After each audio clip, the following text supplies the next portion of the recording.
Why can't we forget our first love? Why is our first love so deeply engraved in our hearts? The awkward smile, the words exchanged, the excitement of a random moment.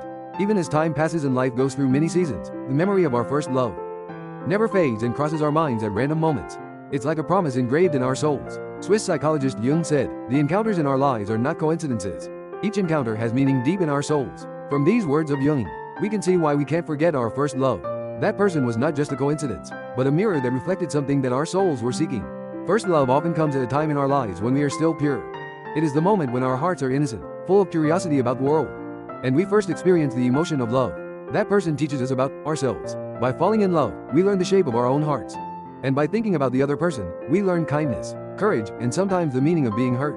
Such an encounter may be a promised moment, necessary for the soul to grow. For example, his first love was by the window in the classroom. He was captivated by her smile. It took days to talk to her, and the words they finally exchanged were trivial. But that moment left an eternal shine in his heart. At that time, he learned to love through her. And at the same time, he learned to let go through their breakup. Now, every time I remember her name, I feel a bittersweet feeling and feel that encounter shaped who I am today.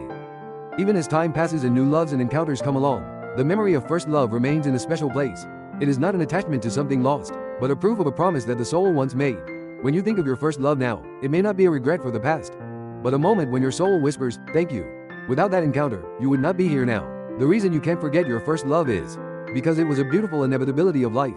To borrow Jung's words, the encounter chosen by the soul is not a coincidence, but a gift of fate.